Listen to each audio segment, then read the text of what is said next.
آج ہم انشاءاللہ لفظ جلالہ یعنی اللہ، جو اللہ سبحانہ تعالیٰ کا ذاتی نام ہے، اس پر بات کریں گے۔ قرآن مجید میں اللہ سبحانہ تعالیٰ نے اپنا تعارف خود اللہ کے نام کے ساتھ کروایا ہے، اور اس کے لیے اس کا بہترین تعارف آیت الکرسی میں ہوا ہے۔ اللہ لا الہ الا ہو الحی القیوم لا تأخذہ سنۃ ولا نوم لہ ما فی السماوات وما فی الارض من ذا الذی یشفع عنده الا بإذنہ یعلم ما بین ایدیہم وما خلفہم ولا يحيطون بشيء من علمه إلا بما شاء وسع كرسيه السماوات والأرض ولا يؤوده حفظهما وهو العلي العظيم۔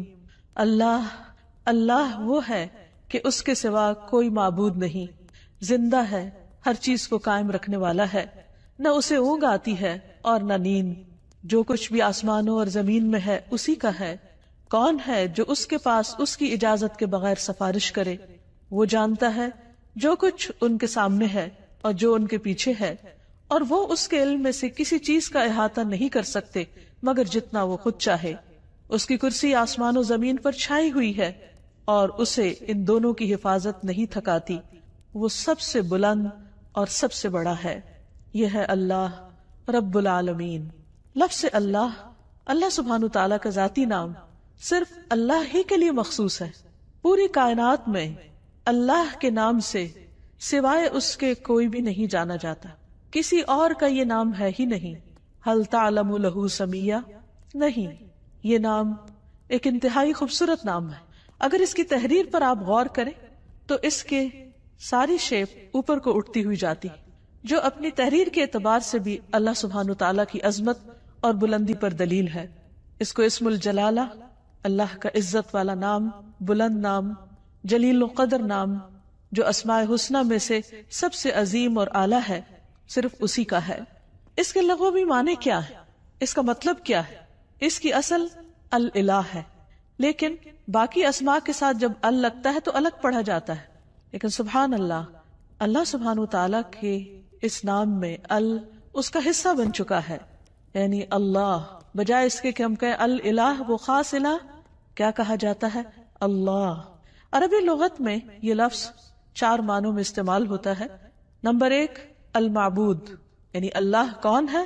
وہ جو معبود ہے، خاص الہ ہے جس کی عبادت کی جاتی ہے۔ نمبر 2 الملجا، جس کی پناہ لی جاتی، خوف میں، غم میں، پریشانیوں میں، جس کی طرف رجوع کیا جاتا ہے، جو پناہ گاہ ہے۔ نمبر 3 المفزوع الیہ، یعنی گھبراہٹ میں جس کی مدد حاصل کی جاتی ہے۔ جب سارے سہارے ٹوٹ جاتے ہیں تو ہر انسان، خواہ وہ اس کو نہ بھی مانتا ہو، پھر بھی اسی کی طرف لوٹتا اور پلٹتا ہے۔ اور چوتھا معنی ہے المحبوب، وہ محبوب جس کے ساتھ عظیم محبت ہو، ہر چیز سے بڑھ کر محبت ہو، اور اس کے بارے میں عقل حیران ہو۔ لا تدرکہ الابصار، جس کو نگاہیں نہ پا سکتی ہوں، وہ یدرک الابصار، اور وہ سب نگاہوں کو دیکھتا ہے، جانتا ہے کہ کون سی نگاہ کس طرف اٹھی ہے۔ تو اللہ سبحانہ تعالیٰ دراصل ساری کائنات کا حقیقی معبود ہے، ان کا بھی جو اس کو مانتے ہیں اور ان کا بھی جو اس کو نہیں مانتے۔ الہ برحق وہی ہے جس کی عبادت کی طرف بندوں کے دل مائل ہوتے ہیں جب وہ اس کو دریافت کر لیتے ہیں، جب وہ اس کو پہچان جاتے ہیں، جب وہ اس کی نعمتوں اور اس کی بنائی ہوئی عظیم نشانیوں کو دیکھ کر اس کی طرف مائل ہو جاتے ہیں، جب ان کے دل اس کی وحدانیت کی گواہی دینے لگتے ہیں اور پوری انکساری اور عاجزی کے ساتھ اس کے آگے جھکتے ہیں، اسی سے امیدیں لگاتے ہیں، اسی سے ڈرتے ہیں، اسی کی عظمت دل میں پہچانتے ہیں، پھر اسی کی اطاعت کرتے ہیں، اپنی ضروریات اور مشکلات میں اسی کی طرف رجوع کرتے ہیں۔ وہ وہی الہ برحق ہے جو عرش سے لے کر اس ٹھہری ہوئی زمین کی گہرائیوں تک واحد الہ ہے، جس کے سوا کوئی اور الہ نہیں ہے۔ وہ عظیم و برتر ہے اپنی صفات میں اور ان کی بڑائی اور کمال اور جلال میں اور جمال میں۔ اس کے جتنے بھی نام ہیں، اس کی جتنی بھی صفات ہیں، وہ سب اسی کی طرف لوٹتی ہیں، یعنی اس کے ذاتی نام اللہ کی طرف۔ اس کا کوئی شریک نہیں، کوئی اس کے مشابہ نہیں، کوئی اس کے ہم مثل نہیں، کوئی اس کا ہمسر نہیں، کوئی اس کا مددگار نہیں۔ وہ ہر لحاظ سے کامل ہے۔ اللہ جو دلوں کے لیے باعث راحت ہے، جس کا ذکر، جس کا تصور، جس کا خیال اور جس پر ایمان دلوں کے اطمینان کا ذریعہ ہے۔ انسان جب اس کو دریافت کر لیتا ہے، جب اس کو پا لیتا ہے، جب اس کو پہچان لیتا ہے تو پھر ہر چیز سے بے نیاز ہو جاتا ہے۔ اللہ جل جلالہ کا یہ نام قرآن مجید میں سب سے زیادہ استعمال ہوا ہے۔ 2500 سے زیادہ بار لفظ اللہ قرآن مجید میں مختلف جگہوں پر آیا ہے، مختلف آیات میں، اور جس آیت میں اللہ سبحانہ تعالیٰ کا تعارف کروایا گیا وہ آیت الکرسی قرآن مجید کی سب سے بڑی آیت شمار ہوتی ہے۔ ابی ابن کعب سے مروی ہے کہ نبی صلی اللہ علیہ وسلم نے ایک مرتبہ ان سے پوچھا کہ قرآن کریم میں سب سے عظیم آیت کون سی ہے؟ انہوں نے کہا اللہ اور اس کا رسول جانتے ہیں۔ نبی صلی اللہ علیہ وسلم نے ان سے پھر کئی بار پوچھا تو اس پر انہوں نے عرض کیا آیت الکرسی۔ اس پر آپ بہت خوش ہوئے اور فرمایا کہ ابو المنذر تمہیں علم مبارک ہو، یعنی واقعی تمہارے پاس علم ہے، تم جانتے ہو کہ اللہ کون ہے، اور اس کا تعارف قرآن مجید میں جس آیت میں ہے وہ آیت اسی بنا پر سب سے بڑی آیت شمار ہوتی ہے۔ پھر ہر رسول نے اپنی اپنی امت کو اللہ ہی کی عبادت کی طرف بلایا، اسی الہ کی طرف متوجہ ہونے کے لیے کہا۔ قرآن مجید سے ہمیں پتہ چلتا ہے کہ جس قوم میں بھی کوئی نبی جو آیا اس نے لوگوں کو اللہ کی عبادت ہی کی دعوت دی۔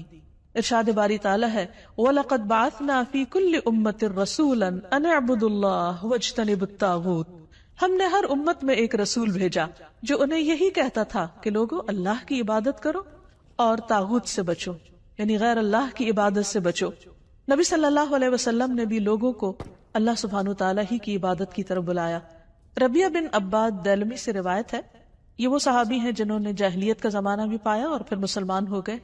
تو یہ کہتے ہیں کہ انہوں نے نبی صلی اللہ علیہ وسلم کو ذو المجاز نامی بازار میں دیکھا، آپ لوگوں کو لا الہ الا اللہ کی دعوت دے رہے تھے اور فرما رہے تھے کہ یا ایھا الناس قولوا لا الہ الا اللہ تفلحوا، اے لوگو لا الہ الا اللہ کہہ دو تو تم فلاح پا جاؤ گے۔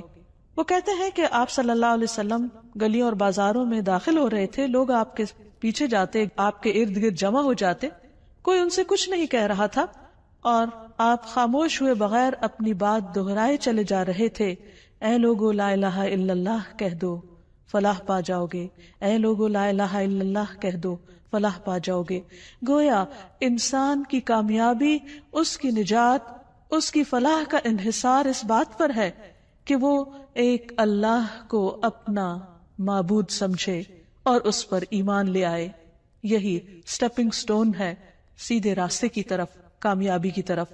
اسی طرح بلحجیم قبیلہ کے ایک آدمی سے روایت ہے، وہ کہتے ہیں کہ میں نے پوچھا اے اللہ کے رسول صلی اللہ علیہ وسلم آپ کن چیزوں کی طرف دعوت دیتے ہیں، یعنی آپ کی دعوت کیا ہے، آپ لوگوں کے لیے کیا میسج لے کر آئے؟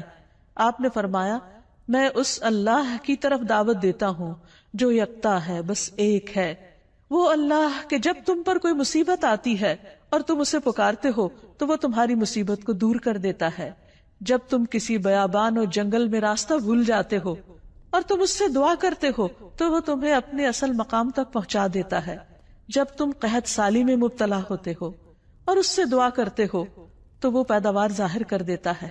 تو اس سے پتہ یہ چلتا ہے کہ ہر انسان کے اندر اللہ کی ایک ضرورت موجود ہے۔ جب وہ دیکھتا ہے کہ اس کے آس پاس کے سب سہارے گم ہو گئے ہیں تو وہ اس ہستی کو پکارتا ہے جس نے اس کو پیدا کیا اور جس نے اس کے ساتھ ضروریات رکھی اور ان ضروریات کو پورا کرنے کا انتظام بھی فرمایا۔ انسان اپنی فطرت میں اپنے رب کو پہچانتا ہے، لیکن اس کا ماحول اس کو مختلف طرح کے اندھیروں میں رکھ کر اس رب سے دور کر دیتا ہے۔ رسول اللہ صلی اللہ علیہ وسلم نے دراصل لوگوں کو انہی اندھیروں سے نکالا، من الظلمات الی النور، من الظلمات الی النور، اندھیروں سے روشنی کی راہ دکھائی اور انہیں اپنے رب کے ساتھ جوڑا۔ پھر یہ کہ لفظ اللہ کے کچھ خصائص بھی ہیں۔ اس لفظ کی سب سے پہلی خصوصیت ہے کہ یہ اللہ سبحانہ وتعالی کا اسم اعظم ہے۔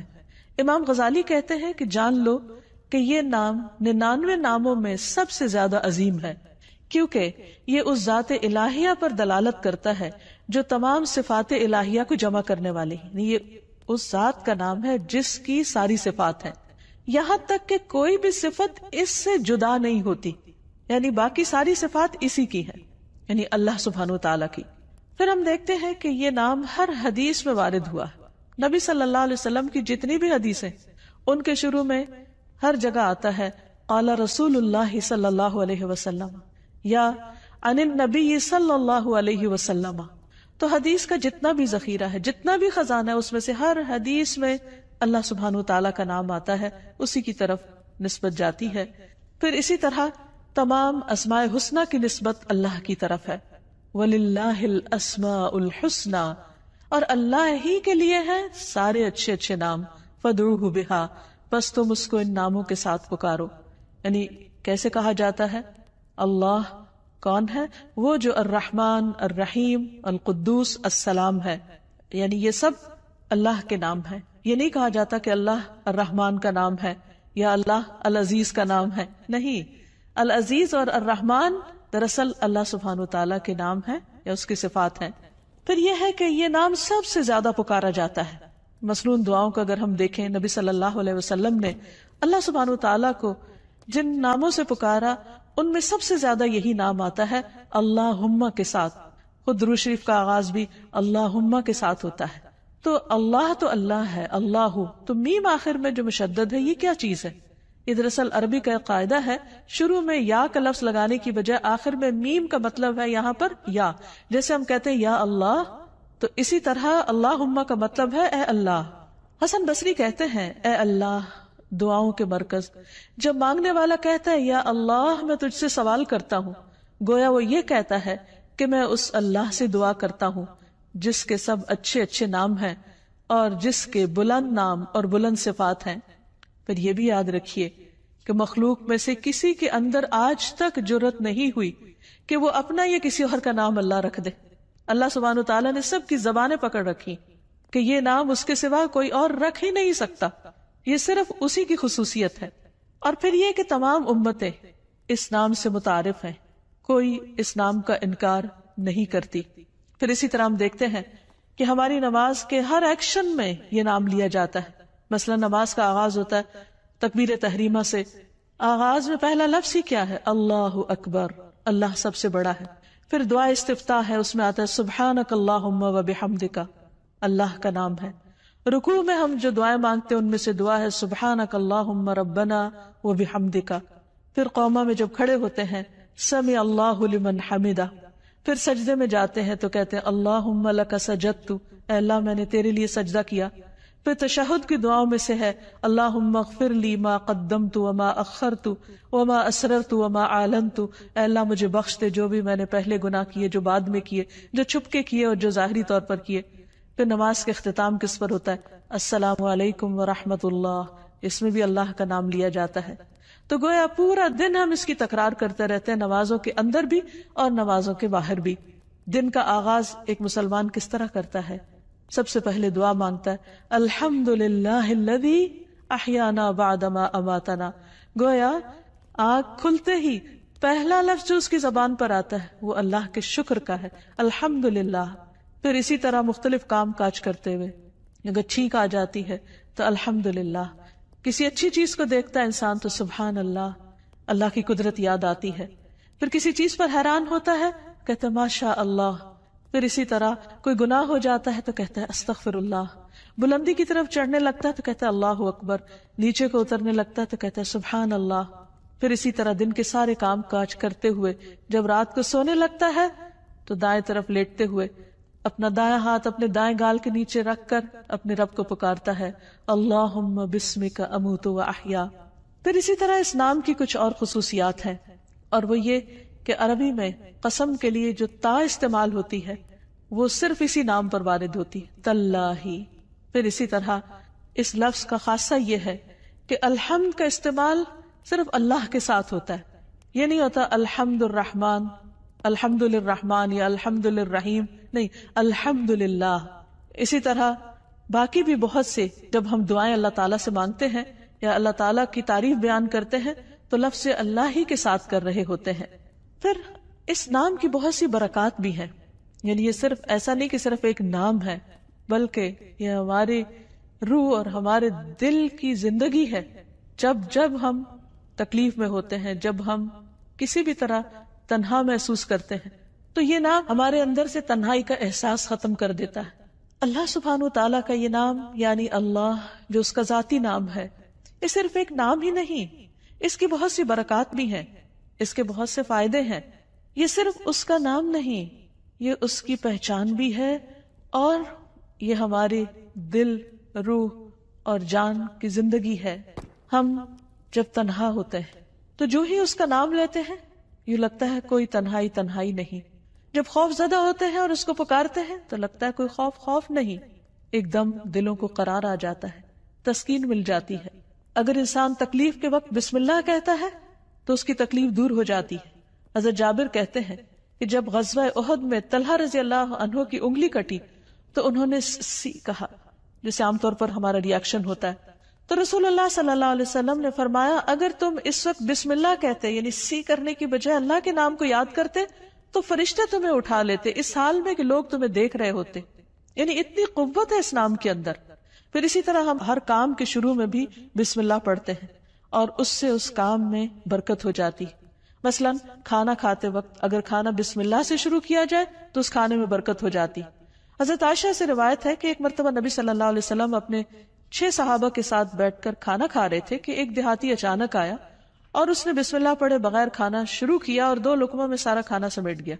تو آپ صلی اللہ علیہ وسلم نے فرمایا اگر یہ بسم اللہ پڑھ لیتا تو تم سب کو یہ کھانا کفایت کر جاتا. یعنی اگر بسم اللہ سے یہ آغاز کرتا تو 6 میں اگر 7واں بھی شامل ہو جاتا تو سب کی بھوک دور ہو جاتی. اور اس موقع پر آپ نے یہ تعلیم دی کہ جب تم میں سے کوئی شخص کھانا کھائے تو اسے اس پر بسم اللہ پڑھ لینی چاہیے، اور اگر وہ شروع میں بسم اللہ بھول جائے تو یاد آنے پر بسم اللہ اولہ و آخرہ پڑھ لیا کرے. وحشی بن حرب اپنے والد سے اور وہ ان کے دادا سے روایت کرتے ہیں کہ ایک مرتبہ ایک شخص نے کہا کہ ہم کھانا تو کھاتے ہیں لیکن ہماری بھوک ختم نہیں ہوتی. آپ نے فرمایا شاید تم الگ الگ کھاتے ہو تو تم اکٹھے ہو کر کھایا کرو، مل کر کھایا کرو، اور کھانے کے وقت بسم اللہ پڑھ لیا کرو. اس طرح اللہ تعالیٰ تمہارے کھانے میں برکت ڈال دے گا. پھر اسی طرح بسم اللہ پڑھنا شیاطین کو دور کر دیتا ہے، شیطان سے محفوظ کر دیتا ہے. حضرت انس کہتے ہیں کہ رسول اللہ صلی اللہ علیہ وسلم نے فرمایا جنوں کی آنکھوں اور انسانوں کی شرمگاہوں کا پردہ یہ ہے کہ جب کوئی اپنے کپڑے اتارے یعنی جسے نہانے وغیرہ کے لیے تو بسم اللہ پڑھ لے.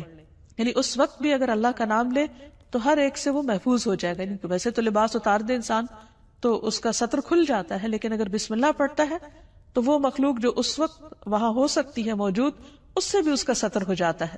پھر اسی طرح نبی صلی اللہ علیہ وسلم کا طریقہ یہ تھا کہ رات کو جب سونے لگتے تو اپنا بستر جھاڑتے وقت بھی بسم اللہ پڑھا کرتے تھے. ابو ہریرہ کہتے ہیں کہ رسول اللہ صلی اللہ علیہ وسلم نے فرمایا جب تم میں سے کوئی اپنے بستر پر جائے تو اپنے تہبند کے پلو سے یعنی اس کا ایک کونا پکڑے اور اس سے اپنے بستر کو جھاڑے اور ساتھ بسم اللہ پڑھے، کیونکہ وہ نہیں جانتا کہ کون اس کے بعد اس کے بستر پر آیا. ہو سکتا ہے کوئی ایذا دینے والا، تکلیف دینے والا کیڑا مکوڑا ہو. تو جب اللہ کا نام لیا جائے گا تو کوئی چیز اس کو رات سوتے وقت نقصان نہیں دے گی. لیکن اس کے برعکس جب کوئی شخص اللہ کا نام نہیں لیتا تو پھر وہ کئی قسم کے نقصان اٹھا سکتا ہے. مثلا کھانے میں اگر بسم اللہ نہیں پڑھی تو وہ چیز شیطان کا رزق بن سکتی ہے. ابن عباس کہتے ہیں رسول اللہ صلی اللہ علیہ وسلم نے فرمایا کہ ابلیس نے کہا اے رب تو نے اپنے ساری مخلوق کا رزق واضح طور پر بتا دیا ہے، تو میرا رزق کہاں، میں کیا کھاؤں گا؟ فرمایا ہر وہ چیز جس پر میرا نام نہ لیا جائے وہ تمہارا رزق ہے. تو اس سے آپ اندازہ لگائیے کہ ہم جب کھانے پر اللہ کا نام نہیں پڑھتے تو یہ معمولی سی بات نہیں ہے، ہم دراصل اپنا ہی کھانا اپنے دشمن کو کھلا رہے ہوتے ہیں. پھر اسی طرح جب انسان گھر میں داخل ہوتا ہے تو گھر میں داخل ہوتے وقت اگر اللہ کا نام نہیں لیتا اور کھانا کھاتے وقت اللہ کا نام نہیں لیتا تو شیطان کہتا ہے کہ آج اس گھر میں تمہارے لیے کھانا بھی ہے اور رات گزارنے کی جگہ بھی ہے. لیکن اگر بسم اللہ پڑھتا ہے انسان تو وہ کہتا ہے کہ آج اس گھر میں نہ کھانا ہے اور نہ تمہاری رات گزارنے کی جگہ ہے. پھر اسی طرح جس مجلس میں اللہ کا نام نہ لیا جائے وہ مجلس قیامت کے دن انسان کے لیے حسرت کا باعث بنے گی. رسول اللہ صلی اللہ علیہ وسلم نے فرمایا جو لوگ کسی جگہ پر مجلس کریں لیکن اس میں اللہ کا ذکر نہ کریں وہ ان کے لیے قیامت کے دن حسرت کا باعث ہوگی. اور جو آدمی کسی راستے پر چلتے ہوئے اللہ کا ذکر نہ کرے وہ چلنا بھی قیامت کے دن اس کے لیے حسرت کا باعث ہوگا. جو آدمی اپنے بستر پر آئے لیکن اللہ کا نام نہ لے وہ اس بستر پر آنا بھی اس کے لیے باعث حسرت ہوگا. یعنی زندگی میں کوئی بھی کام کاج کرتے وقت جب اس کام کاج میں اللہ کا ذکر نہیں ہوتا، اللہ کی یاد نہیں ہوتی، اللہ کا نام نہیں ہوتا تو قیامت کے دن ایسے سارے اعمال انسان کے لیے حسرت و یاس کا ذریعہ بن جائیں گے. کیونکہ جس کام کو انسان بسم اللہ پڑھ کر شروع کرتا ہے وہ کام اس کے لیے عبادت ہو جاتا ہے. کھانا کھانا بظاہر صرف دنیا کا ایک کام ہے، یعنی دنیاوی کام ہے، بظاہر دیکھنے میں کوئی عبادت نہیں ہے، لیکن صرف بسم اللہ پڑھ کر جب آغاز کرتا ہے انسان تو وہ سارا کھانے کا عمل اس کے لیے عبادت بن جاتا ہے. اللہ کا نام لے کر انسان اپنے بستر میں جاتا ہے تو وہ سونا عبادت بن جاتا ہے. وہ واک کر رہا ہے، اللہ کا ذکر کر رہا ہے، گھر سے نکلتا ہے بسم اللہ توکلت علی اللہ پڑھتا ہے، وہ گھر سے نکلنا اس کے لیے عبادت بن جاتا ہے اور اس کو شیاطین کے شر اور دیگر شر سے محفوظ رکھنے کا ذریعہ بن جاتا ہے. اللہ سبحانہ وتعالی نے مختلف چیزوں کے ساتھ اپنے اس نام کو رکھ کر انہیں شرف اور عزت بھی بخشا ہے. مثلا بیت اللہ، اللہ کا گھر، یہ نہیں کہ اللہ تعالیٰ وہاں رہتے ہیں، لیکن اس گھر کو عزت اور شرف بخشی اپنے نام کی طرف نسبت دے کر.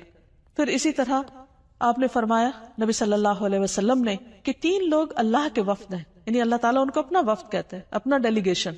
غازی، حج کرنے والا اور عمرہ کرنے والا، ان کو بھی اللہ سبحانہ تعالیٰ نے عزت اور شرف بخشی اپنے نام کے ساتھ. پھر اسی طرح کچھ لوگوں کو اللہ تعالیٰ نے اہل اللہ کہا ہے، یعنی اللہ کے اہل.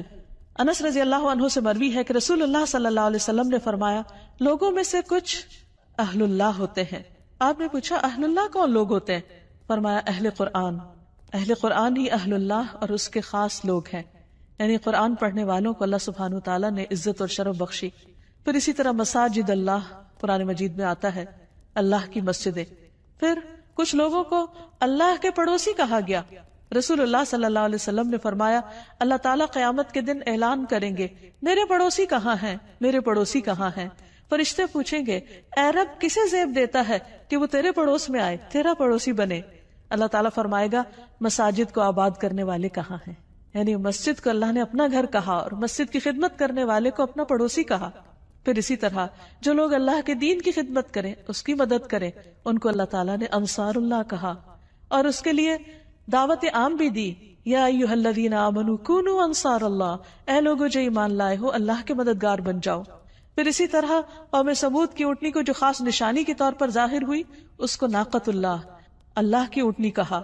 اور حقیقت یہ ہے کہ اللہ کے نزدیک بندوں کے ناموں میں سے بھی جو پسندیدہ نام ہیں ان میں سے ایک عبداللہ اور دوسرے عبد الرحمن ہیں، جیسے کہ نبی صلی اللہ علیہ وسلم نے ہمیں تعلیم دی ہے. جب ایک بندہ اس نام کے ساتھ اللہ کو پکارتا ہے تو اس کی دعا سنی جاتی ہے، اس کی دعا قبول ہوتی ہے. اور اس کے بارے میں ہم دیکھتے ہیں کہ رسول اللہ صلی اللہ علیہ وسلم کی اکثر دعائیں اسی نام کے ساتھ شروع ہوتی تھی. آپ صلی اللہ علیہ وسلم ہر نئے مسلمان ہونے والے کو جو دعا سکھایا کرتے تھے اللہم اغفر لی ورحمنی واہدنی وارزقنی، اے اللہ تو مجھے معاف کر دے، اے اللہ تو مجھ پر رحم فرما اور مجھے ہدایت دے اور مجھے رزق عطا فرما. پھر اسی نام کے ذریعے جب آپ صلی اللہ علیہ وسلم اللہ کے راستے میں نکلتے، جہاد پر جاتے، تو آپ اسی نام کے ذریعے اللہ تعالیٰ سے مدد چاہتے. زندگی میں انسان پر بہت سی مشکلات اور بہت سی تکلیفیں آتی رہتی، ایسے میں بعض اوقات انسان ڈپریشن کا شکار ہو جاتا ہے، اسے یہ نہیں پتہ چلتا کہ اب وہ کیا کرے.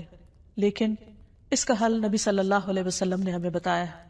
حضرت اسماء بنت امیس کہتی ہیں کہ مجھ سے رسول اللہ صلی اللہ علیہ وسلم نے فرمایا کیا میں تمہیں ایسے کلمات بتاؤں کہ جن کو پڑھنے سے غم اور پریشانی دور ہو جاتی ہے، اور وہ ہے اللہ اللہ ربی لا اشرک بہ شیئا، اللہ اللہ ہی میرا رب ہے، میں اس کے ساتھ کسی کو شریک نہیں کرتا. جب انسان کثرت سے اس کی تکرار کرتا ہے تو بڑے سے بڑا رنج اور غم دور ہو جاتا ہے، کیونکہ نبی صلی اللہ علیہ وسلم نے جو بھی ہمیں تعلیم دی ہے وہ دراصل اللہ سبحانہ تعالیٰ ہی نے آپ کو دی تھی، اور اسی کی روشنی میں آپ نے وہ تمام چیزیں ہمیں سکھائیں. اسی طرح حضرت یعقوب علیہ السلام پر جب بہت غم آیا بیٹے کی جدائی کا تو انہوں نے بندوں سے شکوہ شکایت نہیں کی، بلکہ کیا کہا انما اشکو بثی وحزنی الی اللہ، انما اشکو بے شک میں شکوہ کرتا ہوں، بثی وحزنی اپنے رنج و غم کا، الی اللہ صرف اللہ کی طرف. اور حقیقت یہ ہے کہ جب انسان ایسی حالت میں اللہ کی طرف رجوع کرتا ہے تو اللہ سبحانہ وتعالیٰ اپنے غیب کے خزانوں سے اس کی مدد کرتا ہے اور اس کو تنہا نہیں چھوڑتا، اس کو تھام لیتا ہے. لفظ اللہ کے ساتھ پکارنا دعاؤں کی قبولیت کا ذریعہ بنتا ہے. ایک اور روایت سے ہمیں پتہ چلتا ہے، عبداللہ بن بریدہ اسلمی اپنے والد سے روایت کرتے ہیں کہ نبی صلی اللہ علیہ وسلم نے ایک شخص کو دعا میں پکارتے ہوئے سنا اللہم انی اسألک بأنی اشہد انک انت اللہ لا الہ الا انت الاحد الصمد الذی لم یلد ولم یولد ولم یکن لہ کفوا احد. تو آپ نے فرمایا قسم ہے اس ذات کی جس کے ہاتھ میں میری جان ہے، اس نے اللہ کے اس نام کے ساتھ دعا کی ہے جس کے ساتھ دعا کی جائے تو قبول کی جاتی ہے، اور اگر سوال کیا جائے تو عطا کر دیا جاتا ہے. یعنی بندہ اپنے رب سے جو کچھ مانگتا ہے رب اسے عطا کرتا ہے. تو جو شخص اپنے الہ حقیقی کو پہچان لیتا ہے پھر وہ اسی سے مانگتا ہے اور اسی کی عبادت کرتا ہے. ایاک نعبد و ایاک نستعین، وہ اسی کی اطاعت اور بندگی کے لیے اسی کو راضی کرنے کی کوشش کرتا ہے، اور اگر اس کو راضی کرنے میں کسی اور کو ناراض بھی کرنا پڑے تو وہ اس سے ڈرتا نہیں، کیونکہ جو اللہ کو راضی کرتا ہے اللہ سبحانہ وتعالیٰ اس کی حفاظت کرتے ہیں، اور جو بندوں کو راضی کرنے کے لیے اللہ کو ناراض کر دیتا ہے پھر اللہ تعالیٰ اسے بندوں کے حوالے کر دیتے ہیں. ہمارے لیے یہ بہت اہم ہے کہ ہم اپنی پوری زندگی اللہ رب العالمین کے سپرد کریں، اسی کی اطاعت اور فرما برداری میں گزاریں، جیسا کہ اللہ سبحانہ وتعالیٰ نے نبی صلی اللہ علیہ وسلم کو حکم دیا، قل ان صلاتی ونسکی ومحیای ومماتی للہ رب العالمین لا شریک لہ وبذالک امرت وانا اول المسلمین. آپ کہہ دیجئے میری نماز، میری قربانی، میرا جینا اور میرا مرنا سب اللہ رب العالمین کے لیے ہے، اس کا کوئی شریک نہیں. مجھے اسی بات کا حکم دیا گیا ہے اور میں سب سے پہلے فرما بردار ہوں، سب سے پہلے مسلمان ہوں. یعنی کسی بھی قسم کی عبادت، خواہ وہ جانی ہو یا مالی ہو، زندگی کا کوئی بھی کام ہو، سب کا سب اللہ کی رضا کے لیے ہونا چاہیے. جیسا کہ ابراہیم علیہ السلام نے اپنے آپ کو اللہ کے سپرد کیا تھا، اللہ کی اطاعت کی تھی. اذ قال لہ ربہ اسلم قال اسلمت لرب العالمین، جب اس کے رب نے کہا کہ تم اپنے رب کے حوالے کر دو اپنے آپ کو، تو انہوں نے کیا کہا کہ میں رب العالمین کا فرما بردار ہو گیا. ایسا ہی دین دراصل اللہ کا مطلوب دین ہے کہ بندہ اپنے آپ کو اللہ کے حوالے کرے، اسی کا فرما بردار بن جائے، اسی کا اطاعت گزار بن جائے. ارشاد باری تعالیٰ ہے وَمَنْ أَحْسَنُ دِينًا، اس سے اچھا دین کس کا ہو سکتا ہے، ممن اسلم وجہہ للہ، جس نے اپنا آپ اللہ کے حوالے کر دیا، اپنا چہرہ اللہ کے لیے تابع کر دیا، اس کے آگے جھک گیا، اس کی بات کے آگے، اس کے حکم کے آگے. وَهُوَ مُحْسِنٌ، اور وہ محسن بھی ہے، ہر کام کو بہت اچھی طرح کرنے والا ہے. وَاتَّبَعَ مِلَّةَ إِبْرَاهِيمَ حَنِيفًا، اور اس نے ملت ابراہیم کی پیروی کی. وَاتَّخَذَ اللَّهُ إِبْرَاهِيمَ خَلِيلًا، اور اللہ نے ابراہیم کو اپنا دوست بنا لیا. تو جو شخص اللہ کی اطاعت اور فرما برداری کرتا ہے وہ اللہ کا خاص بندہ بن جاتا ہے، اور جو اللہ کا خاص بندہ ہوتا ہے وہ دنیا میں سب سے زیادہ خوش قسمت ہوتا ہے، کیونکہ اسے دنیا کے کسی بڑے کا فیور نہیں، اللہ کا فیور اور اللہ سبحانہ تعالیٰ کی رحمت اور بخشش اور عنایت اور رضا اس کو حاصل ہو جاتی ہے. اور اس سے بڑی کیا چیز ہو سکتی ہے اس شخص کے لیے جو اللہ کو اپنا رب مانتا ہو. اسی لیے ایسا بندہ جب رات کو سونے لگتا ہے تو اپنا سب کچھ اللہ کے سپرد کر دیتا ہے، اور یوں اللہ سبحانہ تعالیٰ کے آگے عاجزی اور فریاد کرتا ہے، اللہم اسلمت نفسی الیک ووجہت وجہی الیک وفوضت امری الیک والجأت ظہری الیک رغبتا ورہبتا الیک لا ملجا ولا منجا منک الا الیک آمنت بکتابک الذی انزلت وبنبیک الذی ارسلت. اے اللہ، میں نے اپنی جان تیرے سپرد کی، اپنا چہرہ تیری طرف کر لیا، اپنا معاملہ تیرے سپرد کر دیا، جتنے بھی پریشانیاں، غم اور ہم ہیں سب تیرے حوالے کر دی، تو ہی ان کی بہترین ٹیک کیئر کرنے والا ہے. اپنے آپ کو تیری طرف متوجہ کیا، تجھی پر بھروسہ کیا، تیری طرف رغبت اور تیری خوف کی وجہ سے تیرے سوا کوئی جائے پناہ نہیں. میں تیری کتاب پر ایمان لایا جو تو نے نازل کی، تیرے نبی پر ایمان لایا جو تو نے ہی بھیجا. ایسا شخص اگر رات کو فوت ہو جاتا ہے تو وہ فطرت پر ہوتا ہے، اسلام پر ہوتا ہے، وہ دراصل اللہ کے اس فرمان کے تابع ہوتا ہے کہ اس کا سب کچھ اپنے رب کے لیے ہے. اور اگر وہ صبح کرتا ہے تو حدیث میں آتا ہے کہ ایسا شخص خیر پر، بھلائی پر صبح کرتا ہے. حقیقت یہ ہے کہ جو لوگ اللہ کو پہچان لیتے ہیں وہ سب سے بڑھ کر اللہ سے محبت کرنے والے ہوتے ہیں، اور یہی ان کے ایمان کا تقاضا ہوتا ہے. والذین آمنوا اشد حبا للہ، وہ لوگ جو ایمان والے ہیں وہ اللہ کی محبت میں سب سے زیادہ شدید ہوتے ہیں. نبی صلی اللہ علیہ وسلم نے فرمایا، تم میں سے کوئی شخص اس وقت تک مومن نہیں ہو سکتا جب تک اسے اللہ اور اس کے رسول دوسرے سب لوگوں سے زیادہ محبوب نہ ہو جائیں۔ ایسے لوگ صرف محبت ہی نہیں کرتے، وہ اللہ سے ڈرتے بھی ہیں، اور جو اللہ سے ڈرتے ہیں پھر وہ لوگوں سے نہیں ڈرتے، اور جب وہ اللہ سے ڈرتے ہیں تو اللہ کے ڈر سے پھر وہ اللہ کی نافرمانی کے کام چھوڑ دیتے ہیں، پھر ان کی محبت اور ان کی نفرت بھی اللہ ہی کی خاطر ہوتی ہے، پھر وہ اللہ کو کثرت سے یاد کرنے والے ہوتے ہیں اور اس حکم پر عمل کرنے والے۔ یا ایھا الذین آمنوا اذکروا اللہ ذکرا کثیرا، اے لوگ جو ایمان لے آئے ہو اللہ کا ذکر کرو، اللہ کو یاد کرو، کثرت سے یاد کرنا، وسبحوہ بکرۃ واصیلا، اور صبح و شام اس کی تسبیح بیان کرو۔